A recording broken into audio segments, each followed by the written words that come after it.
Hello hello hello आप सभी दोस्तों को एमआर का बहुत बहुत नमस्कार। मेरा नाम रेहान है और आज हम लोग सीटेट 2026-30 के लिए इंग्लिश पेडागोजी के पीवाईक्यू सॉल्यूशन देखने वाले हैं, जिसका आज डे 6 है। सबसे पहले हम लोग बात करें कि डे 1 टू डे 25 की तरफ मूव करेंगे, जिसमें आज हम लोगों का डे 6 है। और ये क्वेश्चन जो हम पीवाईक्यू लिए हैं, प्रीवियस ईयर क्वेश्चन, ये 30 जनवरी 2023 में जो एग्जाम हुआ था सीटेट का, वहां से क्वेश्चन लिए हुए हैं। अगर हम आगे बात करें कि डे 1 टू डे 25 की तरफ जब हम लोग मूव करेंगे तो रोज 15 पीवाईक्यू बनाएंगे, जिसका टोटल जो है 375 पीवाईक्यू सिर्फ इंग्लिश पेडागोजी का हो जाएगा, जो कि मोर देन इनफ है एग्जाम के पॉइंट ऑफ व्यू से। अब क्वेश्चन की तरफ हम लोग मूव करते हैं। पहला क्वेश्चन है हमारा, the ability to think about language as a system is called meta linguistic awareness, discourse analysis, bilingual awareness, content analysis. तो इसका सही आंसर ए हो जाएगा, meta linguistic awareness. Next question की तरफ हम लोग मूव करेंगे। Which of the following is the smallest unit of sound? Phoneme, morphology, syntax और सिमेंटिक। तो इसका सही आंसर फोनिम हो गया, क्योंकि सबसे जो छोटा यूनिट ऑफ साउंड होता है उसको फोनिम ही कहते हैं। तो ये जो है करेक्ट आंसर हो जाएगा। और इस पे जो है चारों का डिफिनेशन यहाँ पे है कि phoneme is the smallest unit of sound that can change the meaning of the word. और मोर्फोलॉजी कहते हैं the study of word information को, it examine the internal structure of word including root, prefix and suffix वगैरह। Example यहाँ पे है। Next है syntax. Syntax the rule of sentence construction को कहते हैं। और सीमेंटिक जो है स्टडी ऑफ द मीनिंग को कहते हैं। It analyse the meaning of word, phrase and sentence including how meaning is derived from the combination of word. इस चारों डिफिनेशन को आप लोग कॉपी में लिख लीजिएगा, अपने नोटबुक में लिख लीजिएगा। नेक्स्ट बात करते हैं क्वेश्चन की कि reading for an instruction material is example of speaking listening communication channel, writing reading communication channel, visualising observing communication channel, speaking writing communication channel.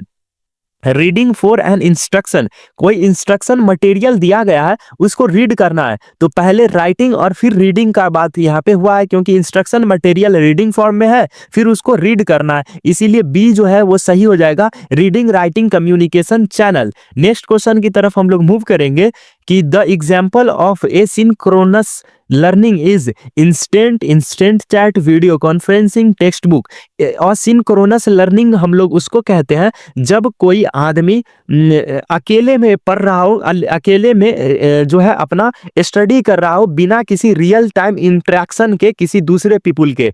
तो इंस्टेंट और इंस्टेंट चैट डायरेक्ट गलत हो जाएगा। वीडियो कॉन्फ्रेंसिंग जब हम करेंगे तो सामने कोई ना कोई जरूर होगा, इसीलिए टेक्स्ट बुक इसका सही आंसर हो जाएगा कि रीडिंग टेक्स्ट बुक या टेक्स्ट बुक सिर्फ।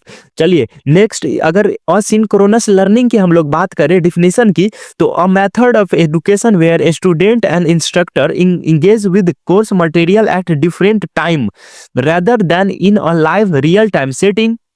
This approach offers flexibility by allowing a student to learn their own place on their own schedule using pre-recorded lecture या रीडिंग यहाँ पे जो आ गया, यही हमारा ऑप्शन जो है टेक्स्ट बुक वाला जो था वो सही हो जाएगा कि reading text book.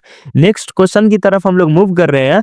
When the teacher refers to the rules for engaging in appropriate and effective communication in their class, then she emphasize on pragmatics, semantics, morphology या फोनोलॉजी। इसका सही आंसर ए हो जाएगा, प्रैग्मेटिक्स। प्रैग्मेटिक्स का definition आप लोग यहाँ पे देख लीजिए कि प्रैग्मेटिक्स का डिफिनेशन है the study of how context contribute to meaning in language, how a speaker use language in social situation including spoken rule and the influence of the surrounding environment.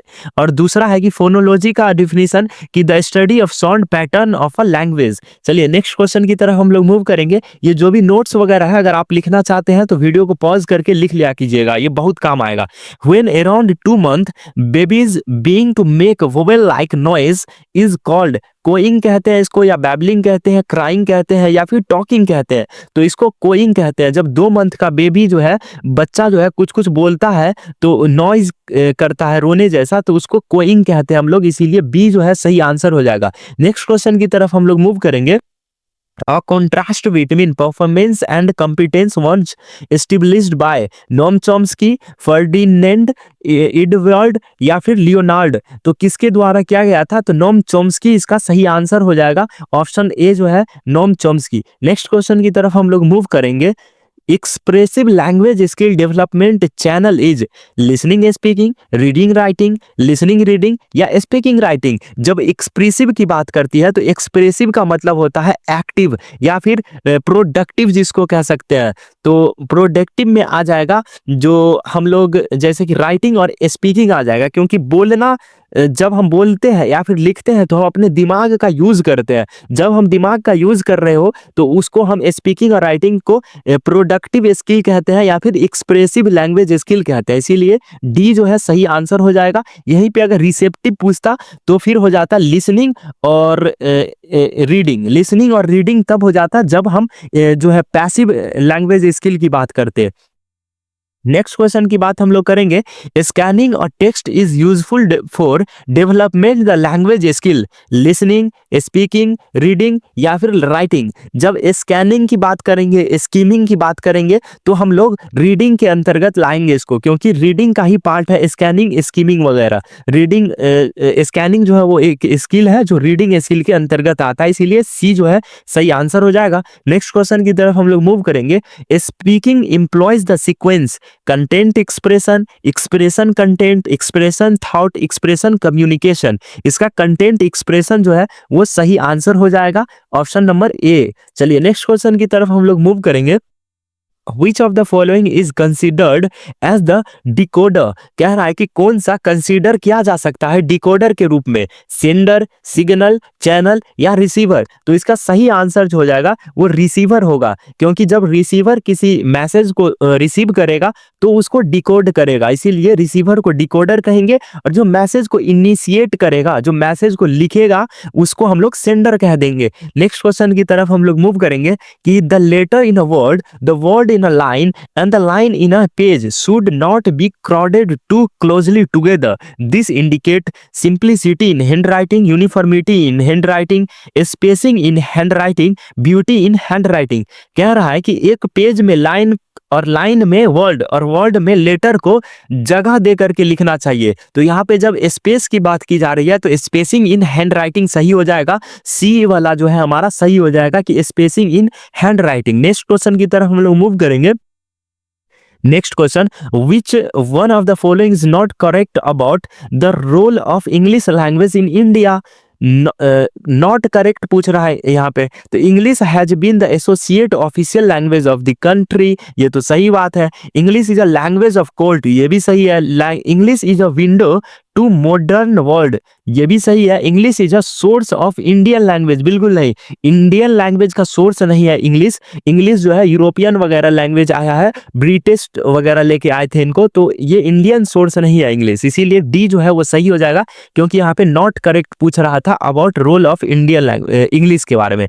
चलिए नेक्स्ट क्वेश्चन की तरफ हम लोग move करेंगे कि receptive language skill, अभी हम लोग एक्सपेक्ट वो जो है इससे पहले पढ़े थे एक्टिव वाला, अब रिसेप्टिव के लैंग्वेज स्किल पूछ रहा है, चैनल कौन सा है? तो वहीं पे हम लोग रिसेप्टिव के बारे में बात किए थे कि लिसनिंग और रीडिंग जो था वो हो जाएगा रिसेप्टिव लैंग्वेज, इसीलिए सी जो है सही आंसर हो जाएगा, लिसनिंग और रीडिंग।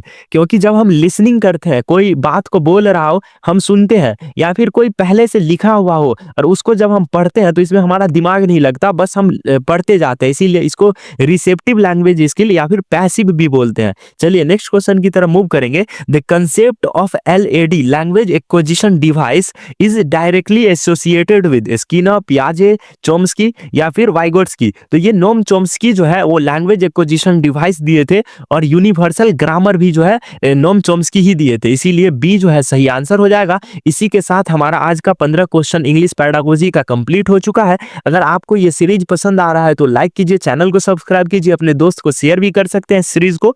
बाकी इसी चैनल पे आपको अलग अलग सब्जेक्ट का भी सीरीज मिल जाएगा, तो चैनल पे जाकर के अलग अलग प्लेलिस्ट हम बना दिए, वहां से भी देख सकते हैं।